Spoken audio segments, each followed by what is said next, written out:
Hasta ahorita hemos visto solamente el campo eléctrico y la fuerza eléctrica producida por una partícula, una pequeña partícula que se encuentra en el espacio. Imaginando que esta es una diminuta partícula muy chiquita que se encuentra en algún punto en el espacio.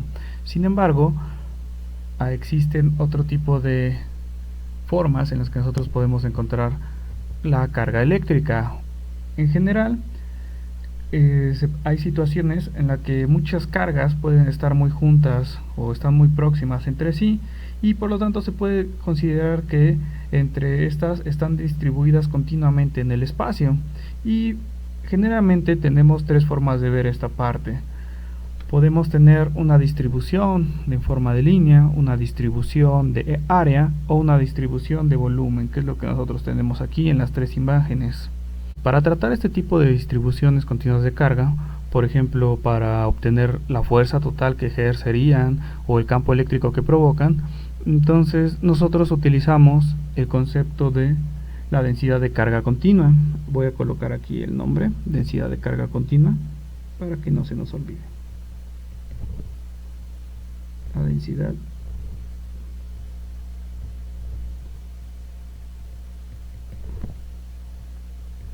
perfecto. Ahora, ¿cómo nosotros vemos la densidad de carga?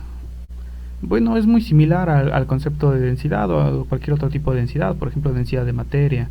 Nosotros tenemos cierta cantidad de elementos confinados en un espacio. En sí, más o menos, si nosotros pudiéramos medir por unidad de área o por unidad de volumen o por unidad de distancia cuántas cantidades de cierta cosa que estamos midiendo, entonces esa es nuestra densidad, cuántas cantidades tenemos de algo dentro de un determinado espacio, ya sea que el espacio sea una longitud, un área o un volumen.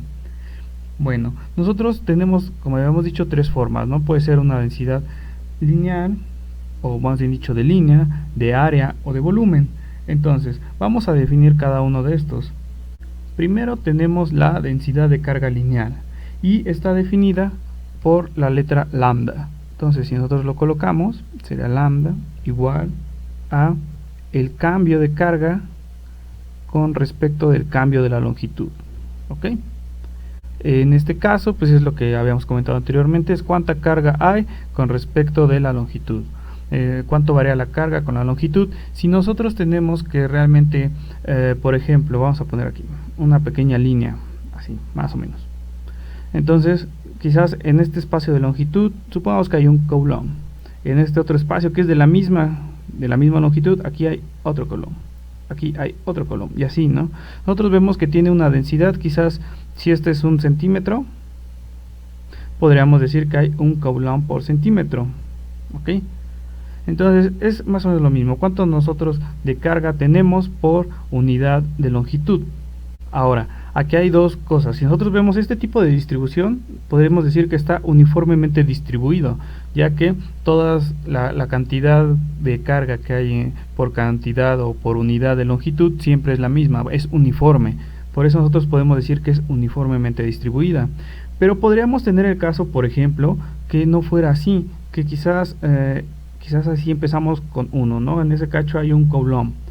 Ahora en el siguiente hay dos. En el siguiente hay 3, de aquí para acá hay 3, de aquí para acá hay 4 coulomb. Entonces, como nosotros vemos, ya no está uniformemente distribuida. Hay algunos puntos de la recta o de esta línea en el que existe más carga que en otros puntos. Entonces, esta fórmula es en general cuando la carga no es uniformemente distribuida. Si la carga es uniformemente distribuida, entonces nosotros vamos a tener que lambda es igual a Q entre L. Recuérdenlo esto muy bien. Voy a poner aquí como un pequeño asterisco para que sepan que esta se ocupa cuando la carga está uniformemente distribuida en una línea o en un diferencial de línea. Ahora, lo que respecta con la densidad de carga superficial o la densidad de carga de área. Con esta realmente es la misma definición, solo que para hacer distinción entre una línea o la densidad de carga lineal y una densidad de carga superficial, nosotros ocupamos la letra griega sigma. Pero es lo mismo, solo que ahora el cambio de de carga va a ser, pues no va a ser con respecto de una línea o de una carga lineal, sino de una superficie. Por eso va a ser de un área. ¿Ok? Y en general es lo mismo. Por ejemplo, si nosotros tuviéramos este cuadrito, quizás lo dividimos en otras pequeñas áreas del mismo tamaño. Bueno, imaginen que son del mismo tamaño. Entonces quizás en esta área igual lo mismo, tenemos un coulomb. Aquí también tenemos un coulomb. Aquí tenemos un coulomb también. Por lo tanto podríamos decir que tiene más o menos una densidad de área de un coulomb. Quizás está en metros por metro cuadrado. Entonces cada metro cuadrado nosotros podríamos encontrar un coulomb de carga. Ahora, nuevamente, si no fuera el caso, eso estaría uniformemente distribuido. Si no fuera el caso así, quizás nosotros en vez de tener aquí un coulomb, aquí podríamos tener 2 coulomb, aquí podríamos tener 3 coulomb. Entonces nuevamente esa no está uniformemente distribuida. Esta es la fórmula general o la forma general de verlo cuando no está uniformemente distribuida. Cuando sí lo está, ahí era con sigma. Solamente tenemos que colocar sigma es igual a esto, la carga sobre el área. Esa es la densidad de área, la densidad de carga superficial. Recuerden que Q es la carga total que existe en nuestro elemento que estamos analizando. En este caso, en el área que estamos analizando, Q es la carga total que encierra esta área. Para el caso este que es de línea o la carga lineal, Q es la carga total que nosotros podríamos medir en toda esa línea. ¿Ok? L pues es la extensión de la línea, A pues bueno es el área, en este caso de todo donde está concentrada la carga. Vamos a pasar por último con la volumétrica. Para la volumétrica también hacen su uso de su propia, digamos, su propia letra griega, que en este caso es la letra ρ, y es exactamente lo mismo, es el cambio que hay de carga, pero nuevamente esta es un cambio de línea, la primera, la segunda es un cambio de área, y bueno, esta como es volumétrica sería un cambio de volumen. Una vez más, para no volver a repetir los conceptos anteriores, que es, pues, se continúan lo mismo para una carga volumétrica. Cuando está uniformemente distribuida, simplemente es la carga total entre el volumen. ¿Ok? Una vez más, voy a poner aquí un pequeño asterisco para que recuerden que eso solamente es cuando está uniformemente distribuida la carga en todo el espacio que nosotros estamos analizando. Por ejemplo, así podemos encontrar la densidad de carga. Pero ¿qué pasaría si nos dan la densidad de carga y lo que nosotros debemos encontrar es la carga total?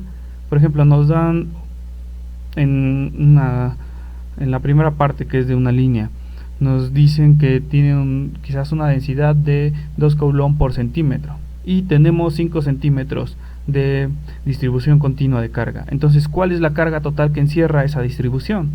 Bueno, entonces para esa parte, si nosotros tenemos la densidad y queremos encontrar la carga total, pues lo que tenemos que hacer es una integral.